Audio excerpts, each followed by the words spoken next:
Buenos días, mi nombre es Diego y el día de hoy hablaremos acerca del credo, parte 1.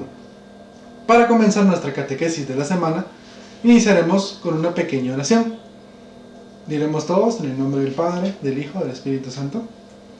Señor, te damos gracias porque esta semana nos permites conocer un poco más de ti, porque esta catequesis nos ayudará a acercarnos y porque así podremos conocerte mejor y poder ser católicos que realmente conozcan de ti y puedan hablar a otras personas acerca de tu grandeza. Amén.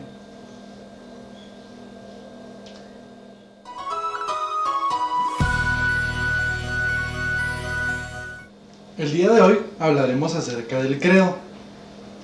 La religión católica tiene dos credos, uno pequeño y uno grande. El pequeño es el que aprendemos en nuestra primera comunión y es el que utilizaremos para nuestro tema de hoy. También existe el credo largo o litúrgico, que es el que utilizamos cuando vamos a misa. Para ello comenzaremos con la primera parte del credo. Creo en Dios. La cita, Marcos 12:29, nos dice: Jesús le contestó: el primer mandamiento es: escucha, Israel, el Señor, nuestro Dios, es un único Señor. Palabra del Señor. Gloria a ti, Señor Jesús. Esta cita nos demuestra que Dios es único. Jesús mismo lo está diciendo. No existen varios dioses, solo existe uno. Y para nuestra religión católica es muy importante resaltar que siempre Dios es uno. Luego, en el credo, vemos Padre Todopoderoso. Nosotros lo escuchamos como creo en Dios, Padre Todopoderoso. Pero esta pequeña parte la podemos encontrar en la Biblia en Lucas 18:27, la cual dice: Jesús respondió: lo que es imposible para los hombres es posible para Dios. Palabra del Señor. Gloria a ti, Señor Jesús. Como vemos en la cita, nos explica que todas las capacidades que nosotros tenemos como hombres, Dios las sobrepasa. Nosotros no podemos volar, pero Dios, si quiere, lo puede hacer, porque Él es todopoderoso. También en el credo veremos que Dios creó el cielo y la tierra. Esto lo podemos encontrar en Génesis 1:1, en el inicio de la Biblia, cuando dice que en el inicio Dios creó el cielo y la tierra. Esto también se relaciona con la parte anterior en la que decimos que Dios es todopoderoso. ¿Por qué? Al ser todopoderoso, Él puede crear el cielo y la tierra, puede crear toda la vida que nosotros vemos en el mundo y nos creó a todos nosotros. Por eso es que decimos que creemos en Dios, Padre Todopoderoso, Creador del cielo y de la tierra. La siguiente parte de nuestro credo es creo en Jesucristo. Pero creer en Jesucristo implica muchas más cosas que solo decir que Él existió y que nosotros creemos eso. Creer en Jesucristo también quiere decir que nosotros creemos que Él es Dios y que Él vino al mundo para salvarnos. En nuestra cita de Hebreos 1:3 podemos leer lo siguiente: Él es el resplandor de la gloria de Dios y la impronta de su ser. Él, cuya palabra poderosa mantiene el universo, también es el que purificó al mundo de sus pecados, y luego se sentó en los cielos a la derecha del Dios de majestad. Todas estas cosas que la cita resalta, como ser impronta de su ser, o sea, ser Dios mismo, también que puede purificar los pecados y que está sentado a la derecha del Padre, son cosas muy importantes y que debemos reconocer como católicos que pertenecen a Jesús. Por ello es que cuando nosotros decimos creo en Jesucristo, no es algo superficial, porque nosotros ya lo conocemos. En el credo también decimos que Jesús es único Hijo de Dios y es nuestro Señor. Así que, cuando nosotros en el credo decimos creo en Jesucristo, su único Hijo, nuestro Señor, tenemos dos citas para apoyar esto. Para apoyar nuestra frase, su único Hijo, podemos revisar Juan 3:16, la cual dice: tanto amó Dios al mundo que dio a su Hijo único, para que todo el que cree en Él no perezca, sino tenga vida eterna. Dios no envió a un ángel, no envió a una persona más, no envió a un profeta, envió a su propio Hijo. Y todas las cosas que nosotros hemos observado, que Él ha realizado, que están todas descritas en la Biblia, son símbolo de que Él es Hijo de Dios. Para apoyar nuestra siguiente parte de nuestro Señor, podemos revisar la cita de Hechos 2:36, la cual nos dice: sepa entonces con seguridad toda la gente de Israel que Dios ha hecho Señor y Cristo a este Jesús a quien ustedes crucificaron.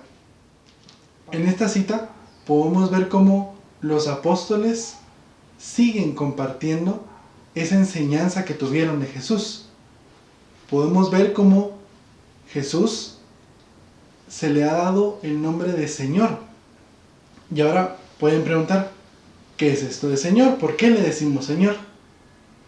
Pues nosotros, actualmente, y también en la antigüedad, le decíamos Señor a aquellas personas de respeto, que tienen un puesto mayor al nuestro y que tienen la potestad de decidir, de poder elegir ciertas cosas, de poder tomar la iniciativa en: necesito que tú hagas esto, necesito que tú hagas esto, de poder repartir el trabajo.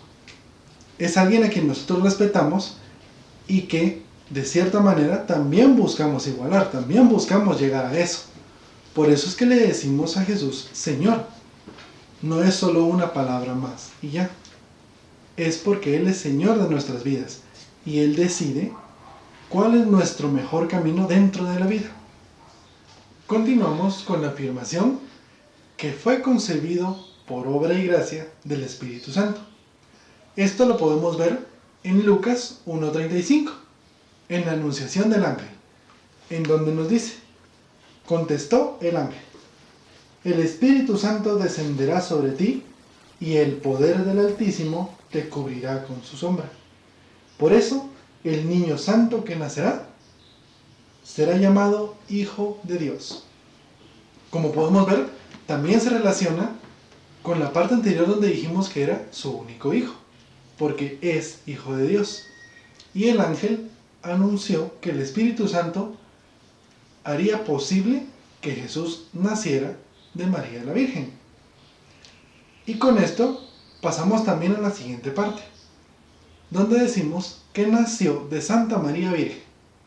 Para esto nos apoyaremos de la cita de Mateo 1:23, que nos dice: la Virgen concebirá y dará a luz a un hijo, y le pondrá por nombre Emmanuel, que significa Dios con nosotros. En esta cita vemos cómo antes un profeta nos había dicho que Jesús iba a nacer de una virgen, en este caso la Virgen María, y esto se dio gracias al Espíritu Santo. Por eso es que el credo todo va relacionado, y todas estas citas que vamos viendo apoyan a que nosotros entendamos cómo es que fue creado el credo. Luego llegamos a una parte muy importante. En el credo nos dice que Jesús padeció bajo el poder de Poncio Pilato y fue crucificado. Para ello revisaremos la cita de Juan 19:1-2, donde nos dice: entonces Pilato tomó a Jesús y ordenó que fuera azotado. Los soldados hicieron una corona con espinas y se la pusieron en la cabeza. Le echaron sobre los hombros una capa color rojo púrpura.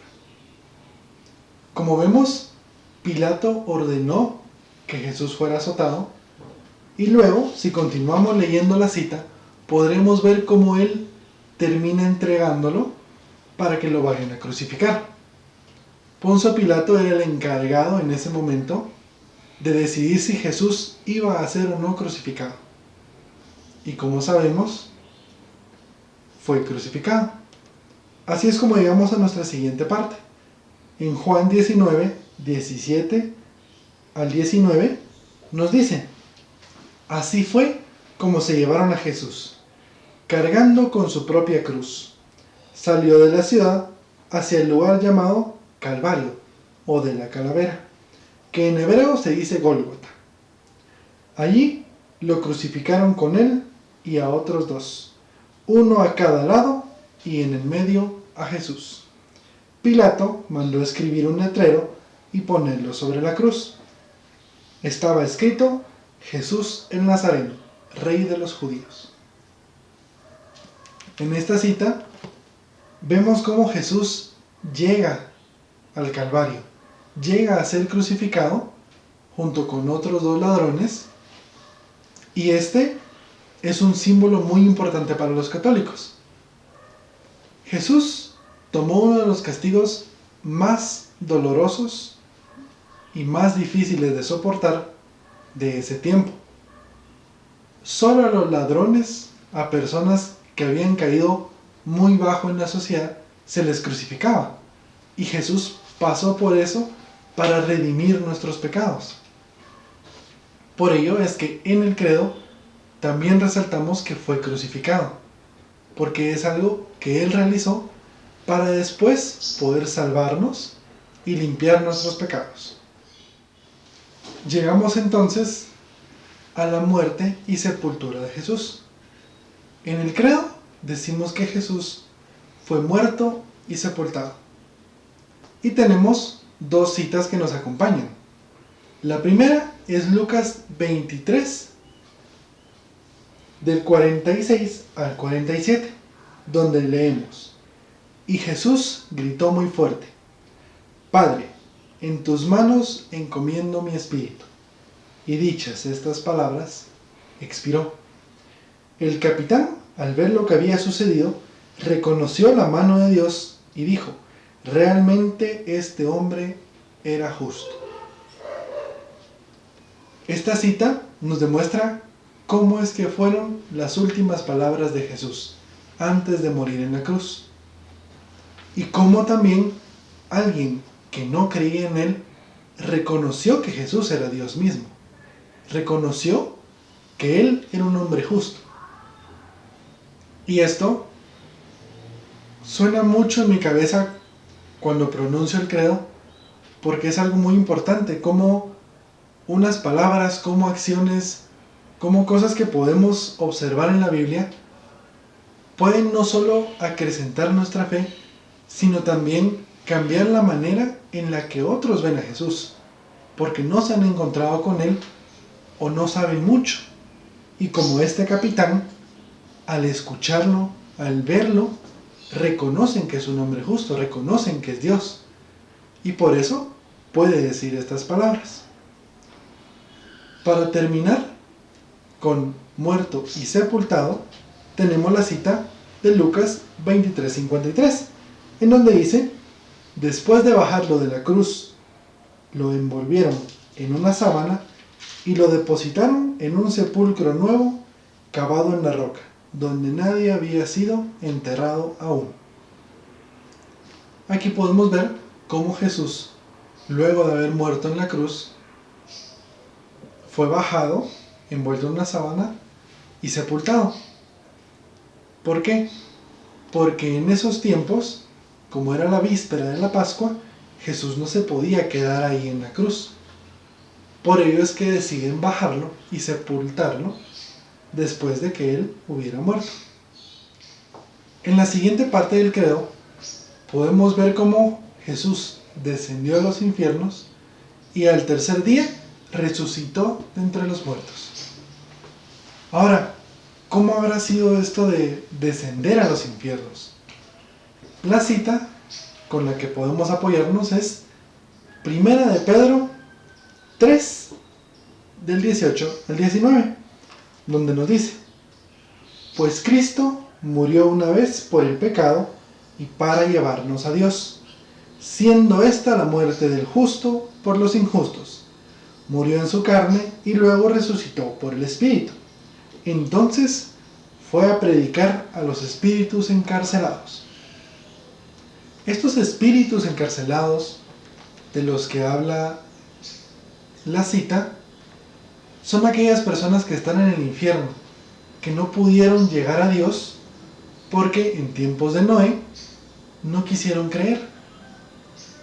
Y esto no solo nos demuestra el gran poder que Jesús tenía al ir a los infiernos y luego regresar, sino también la misericordia que tiene hacia nosotros como humanos. Porque Él no nos dejó ahí, Él les dio otra oportunidad de poder conocerlo y de poder convertirse y estar con Él en vida eterna. Para apoyarnos en que Jesús al tercer día resucitó entre los muertos, tenemos la cita de 1 Corintios 15, del 3 al 4, en la que podemos escuchar: en primer lugar, les he transmitido esto, tal como yo mismo lo recibí, que Cristo murió por nuestros pecados, como dicen las Escrituras, que fue sepultado, que resucitó al tercer día, también según las Escrituras. Hay otras citas también donde podemos ver cómo Jesús regresa con sus discípulos. Después de haber resucitado, se presenta ante ellos y les da otras instrucciones. Los guía un poco más para que puedan predicar su palabra, para que puedan sanar a los enfermos, para que puedan realizar milagros, para que puedan en su nombre poder fundar esta iglesia católica que conocemos actualmente. Jesús resucitó el tercer día y con esto también demostró su poder sobre la muerte. Por ello es que es algo muy importante dentro de la Iglesia Católica que celebramos y por lo cual nos preparamos durante toda la Cuaresma, para poder ver cómo Jesús resucita. El credo nos dice luego de esto que Jesús subió a los cielos y está sentado a la derecha del Padre. Esto lo podemos encontrar en la cita de Marcos 16, 19, en la cual leemos: después de hablarles, el Señor Jesús fue llevado al cielo y se sentó a la derecha de Dios. Estas cosas son muy importantes. Primero, Jesús, al subir al cielo, demuestra otra vez el poder que tiene sobre la muerte. Él, después de haber resucitado, no murió, ascendió a los cielos. Y segundo, que está sentado a la derecha de Dios Padre. Como todos sabemos, ustedes pueden tener un mejor amigo, alguien muy cercano, y en algún momento le podrían decir que es su mano derecha, alguien en quien confían, con quien toman decisiones. Lo podemos ver también en las películas cuando los mafiosos tienen una mano derecha, alguien en quien confían plenamente. Así podemos verlo también aquí. Dios Padre está sentado al centro y a la derecha está su Hijo, Jesús. Por ello es que resalta el credo y resalta la Biblia que está sentado a la derecha de Dios Padre. No está sentado en la misma mesa enfrente. No está sentado por allá. Está sentado a la derecha, en una posición que también lo resalta a Él. Para finalizar nuestro tema del credo parte 1, veremos la última frase relacionada con Jesús, que Él ha de venir a juzgar a vivos y muertos. Esto lo podemos encontrar en Hechos 10, 42, en la cual leemos: Él nos ordenó predicar al pueblo y dar testimonio de que Dios lo ha constituido juez de vivos y muertos. Jesús, luego de llegar al cielo, ha sido constituido juez. Él es el que en un futuro nos juzgará a cada uno de nosotros por nuestras acciones, por cómo hemos vivido nuestra vida cristiana. No es una labor de recibir un papelito y decir si pasa, no pasa, si pasa, no pasa. Porque Él estará ahí para juzgar todas nuestras acciones, para apoyarnos también, de ser necesario, en reconocer qué fue lo que estamos haciendo mal. Por ello es que el credo resalta todas estas cosas importantes de Dios y de Jesús, porque son cosas que nosotros como católicos creemos y afirmamos.